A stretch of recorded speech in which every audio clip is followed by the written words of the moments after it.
How are you, Ian? Man, how are you? I'm good. Your take, Ian, on how the Eagles handled the Riley Cooper situation.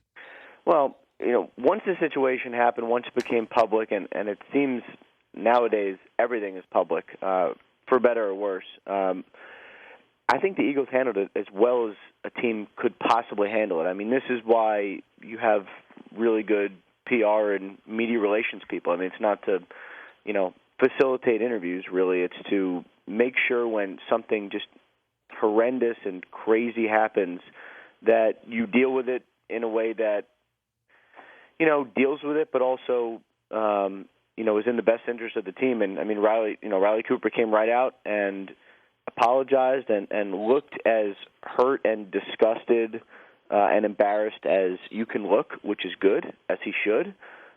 Players came out and, talked about it and obviously were upset, but, said what they needed to do, said what they needed to say to, sort of keep the locker room from fracturing. And, with Roger Goodell speaking this morning, that's pretty much it. I mean, the only thing left is to find out, what it does to Riley Cooper and his teammates moving forward. I mean, if you take their words at face value, it seems that, they think he was just being an idiot, and it's not indicative of his usual thinking, but we'll see going forward. If Riley Cooper had been a less critical player to the Philadelphia Eagles, do you believe the punishment would have been different? I don't think so. I mean, what can you? I mean, I guess you could cut a guy just for, well, suspension of a game, 2 games, something not necessarily nuclear, but something on the lighter side. Yeah, I mean, you can. It's always like that. I mean, things in the NFL and in all sports and in life. I mean, everything works on a sliding scale. If you're a little bit better player, you can. The coaches have a little more patience with you than if you were a guy who's expendable. Obviously, the Eagles need him. They lost Jeremy Maclin. He's a good player, a pretty good player, and he's going to remain on their team and hopefully, I don't know about getting better, but just not be like this anymore in public, in private, whatever. Maybe if he was just a total scrub, they would have cut him just not to deal with him. But I don't know. I mean, I like the idea of him seeing someone to help with this, with ridiculous behavior, really. Yeah, the story with Riley Cooper sort of takes away from the intrigue around the Eagles' offense, at least temporarily. I mean, when you look at this Chip Kelly offense, is this the most interesting storyline when it comes to training camp? Will this offense work? How well will it work? Will it be as effective as he was in Oregon? Yeah, to me, it's absolutely the most interesting storyline, and there's a lot of them. It's, first of all, how's it going to look? Because if you look, say last year at Oregon, they ran the ball a ton. They spread it out. They went fast. They called plays, on the fly. I mean, everything was simple, easily decipherable, because when you're going that fast, it has to be. And, everything was basically running at the weakness of a defense. But if you look at teams in the past, it hasn't always been that. When Chip Kelly has had a great quarterback, they've thrown it a lot. So I don't know how this offense is going to look. And maybe depending on who wins the quarterback battle, in my mind, I'd be surprised if Michael Vick does not win it. But that'll determine what it's going to look like and, how fast are they going to be able to go. I mean, that's why it was interesting to hear the sort of debate yesterday and the day before about whether the officials will let them go as fast as they want. I mean, it's one of the few offenses where I go, I just don't know how it's going to function yet. I'm fascinated.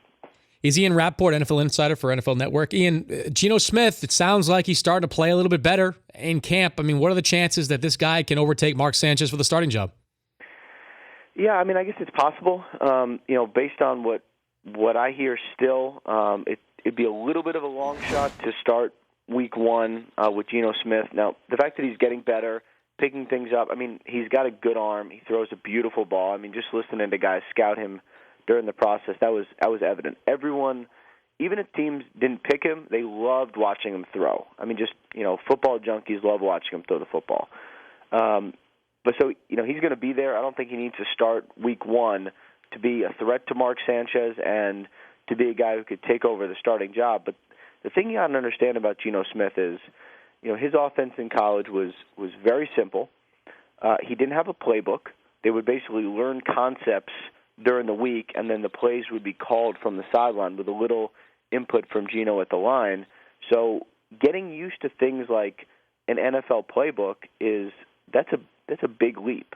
So to me, Mark Sanchez, I think he's going to be a little better than last year, but he is what he is. I don't think the Jets are tied to him for the future. So, but you put him in there, you see what happens, and then you always have kind of Geno Smith waiting to at least try to rescue things when they go bad. A lot of injuries out there, Ian, so far. It seems like every day a big-name player goes down. When you look at the list of guys who have gotten hurt for a significant amount of time, who's the most impactful? Well, I think Macklin, I guess Percy Harvin is. That's a difficult situation. Macklin's a big loss to the Eagles. He was a leading receiver, but the expectations weren't for him what they were of Percy Harvin. The only reason I'm not totally jumping on the Percy Harvin, the loss is terrible bandwagon is two things. One, I think he's going to be back late in the season and probably healthier than he's been in a little while. And two, the Seahawks were so good last year without him. I mean, that's what kind of we all forget. He's a dynamic player, one of the real legitimate scary weapons in the NFL. But the Seahawks basically return everyone from the offense they had last year. Russell Wilson's going to be better, and they didn't have Percy Harvin at all last year either. So I think that loss hurts, but maybe it just makes them pretty good for a while until he comes back. Do you expect any changes, significant changes the way the Patriots play without Aaron Hernandez, with Rob Gronkowski conceivably being out for the first few weeks of the season, if not longer? Do you expect their offense to change significantly?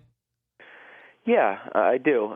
And I don't know if it's totally because those guys are out, because every year everyone game plans for the Patriots, and then they come out with something new that we haven't seen, that we haven't thought of. When they first became really, really tight end based, it was when everyone thought they were still going to be a spread team.